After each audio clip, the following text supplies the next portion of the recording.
제가 93년도에 입사를 했으니까 올해도 한 29년째 이제 업무를 하고 있고요. 그동안 29년. 예, 이제 안전 업무를 계속 하고 있고 그러다 보니까 나름대로 어떤 안전에 대한 부분을 중요성을 느끼고 지속적으로 어떤 개발하면서 일을 하고 있습니다. 그 한국교통안전공단 네. 쪽에서 추진하고 있는 주요 핵심 사업은 어떤 사업이 있나요?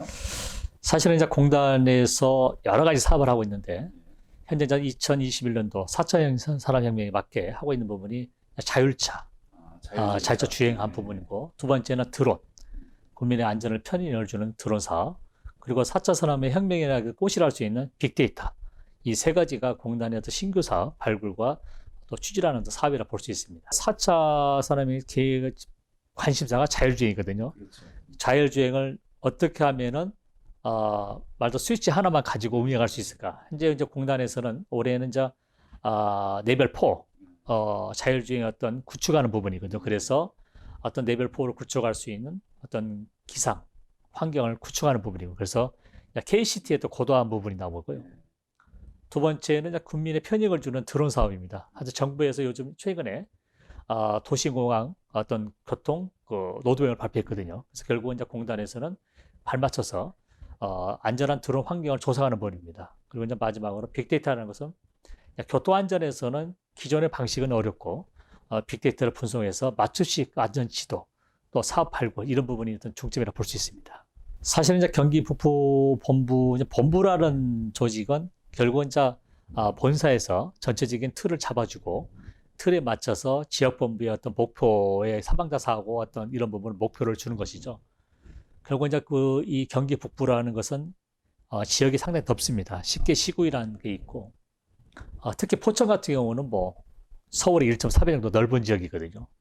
결국 이제 이 지역에서 사망 사고를 줄이는 사업인데 결국은 지역마다 특색이 있기 때문에 지역에 맞춰서 특색 있는 사업을 추진하는데 제가 작년에 제가 2월 1일 취임하면서 느낀 거 뭐냐면은 80년도에 13,000명의 했던 사망자 수가 이제 42년 만에 이제 5,000명대 들어오면서 줄이지 않습니까? 그런데 기존의 방식을 가지고서는 어렵다. 그래서 작년부터 제가 국민 참여형 블랙박스 시민 감시단 이런 부분을 좀 운영을 했고요.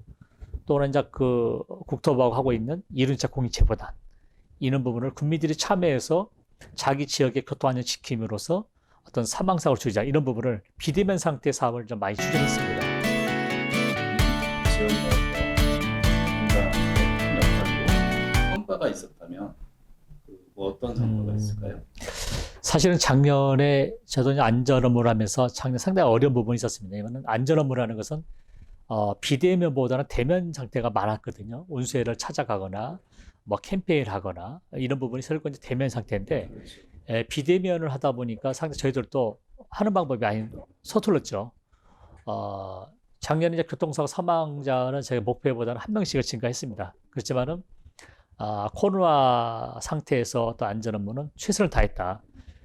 또 하나는 교통 안전 업무라는 걸 봤을 때 성과를 위해서는 결국은 공단 혼자 할 수 없거든요. 결국 이제 거버넌스라는 부분인데 경기 북부 지방청을 중심으로 해서 10개 시군 지자체 그리고 유관기관 이 하나가 돼서 성과를 냈다고 볼 수 있습니다. 그 사망자 수가 이렇게 많을 때는 나름대로의 어떤 뭐 자연 감소분도 있고 했는데 이게 5,000명, 3,000명, 2,000명 줄은 방법은 이 스프레이하고 같은 역할이거든요. 이렇게 쭉 눌러지다가 어느 순간에 반발이 나오는데 결국은 이제 이 안전사업이라는 게 기존의 방식 가지고는 안 된다.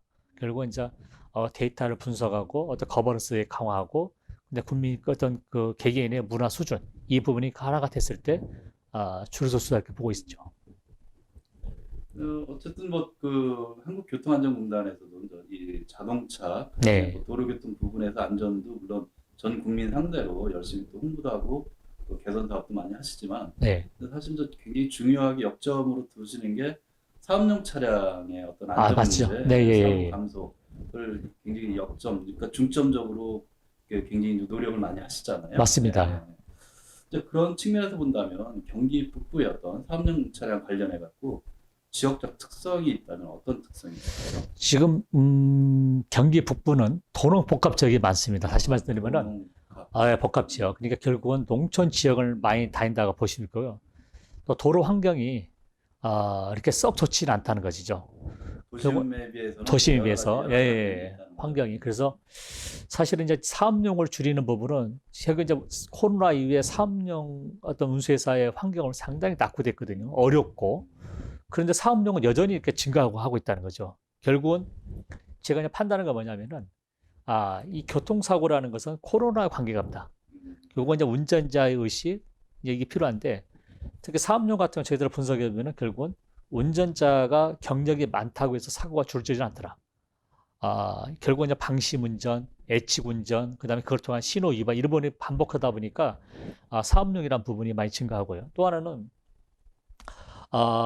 대중교통이 그만큼 이제 많이 움직이지 않습니까? 이 부분인데 코로나 이후에도 대중교통이라는 부분이 이게 버스 사고 같은 게 증가하는 부분이 있거든요. 이것은 그냥 운전자의 과실, 운전자의 안전 불감증 이 부분도 지금 똑같이 반복하고 있다. 그래서 저희 이제 경기 북부본부에서는 이런 부분입니다.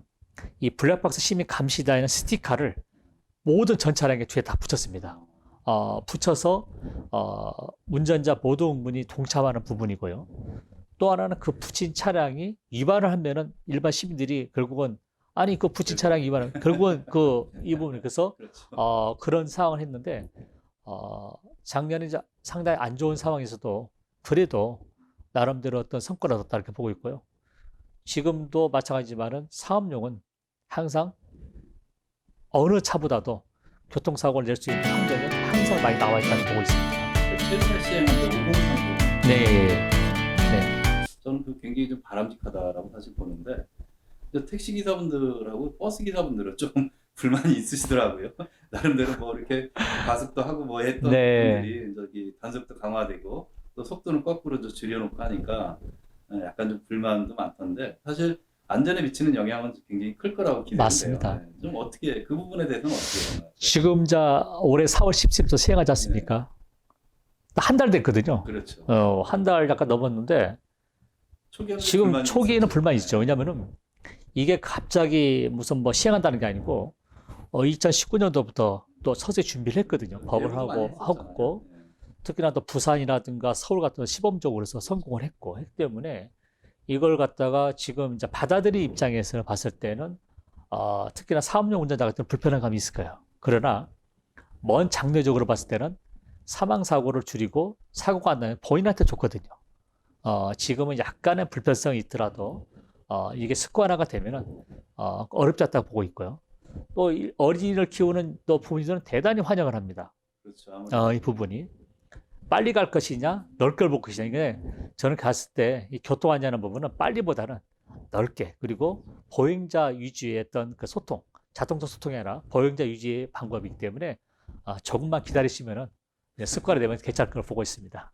저희 공단에서 실험을 해보니까 속도를 10km 줄였을 때 중상이 경상이 이렇게 이제 변하거든요. 때문에 속도만큼 낮추고 정말 모든 지자체에서 보행자 위주로 모든 것을 시스템이 바뀌고 있기 때문에 이 부분은 뭐 다시 한번 말씀드리지만은 법은 시행됐고 저거하는 과정에 약간의 뭐 불협은 있지만은 최소한은 뭐 3개월 이상은 운영해보고 그렇죠. 올해 1년 정도 해보면 충분히 효과 있을 거라고 보고 있습니다. 도로 안전 시설과 시민의 인식, 그다음에 안전 관리 시스템 뭐 이런 측면에서 경기 북부 지역의 어떤 교통사고 위험 요소와 대안적 네. 방안이 있다면 어떤 게 있을까요? 사실은 이제 경기 북부에 아까 말씀드린 것처럼 약간의 이제 낙후라는 것은 여러 가지 측면이 있습니다. 사실은 이제 교통사고를 줄이기 위해서는 시설 개선이 상당히 중요한 부분이고 뭐 교육도 홍보가 있는데 시설 개선은 상당히 장기적인 부분도 있습니다. 사실은 예를 들어서 외곽에 가다 보면은 가로등이 부족하다거나 가로등이 있는데 소등돼 있거나 안 들어오거나 이런 부분이거든요. 결국은 운전자가 사고 원인을 보면 잘 안 보였다 이런 부분도 있기 때문에 사실은 지자체에서 그런 부분을 좀 검토를 하고 뭐 만약에 재래시장이나 이런 부분은 중앙분리대를 설치한다든가 그리고 과속으로 커브길 같은 뭐 갈매기 표시라든가 이런 시설 또 노후된 시설은 과감하게 교체하는 부분 그리고 시인성이 떨어지고 조도가 떨어지는 또 도로에들은 가로등을 갖다가 신설하고 또 확인하는 이런 부분이 이제 필요한 부분입니다. 또 하나는 이제 이 시설만 좋다고 해서 끝난 게 아니고 문화거든요. 운전자 교통사고의 93%가 인적 요인이거든요. 결국은 아무리 좋은 시설이라 하더라도 거기 움직이는 주행한 사람이거든요. 사람의 어떤 문화의식, 교통문화의식이 이렇게 올라가지 않으면 안 된다는 것이죠. 그러니까 우리가 말하는 GDP, GNP 이렇게 올라가더라도 교통문화 수준은 OECD 항상 꼴찌를 하고 있거든요. 아직도. 그게 뭐냐면은 결국은 나만의 어떤 안전 불감증, 그리고 또 사고에 대한 어떤 결여, 이런 부분이기 때문에 이 문화를 높이고 이런 부분이 같이 실행했을 때 시너지 효과가 있지 어느 한쪽만 치우치면 안 된다. 이렇게 보거든요. 그래서 문화를 형성하는 것도 상당히 중요하다.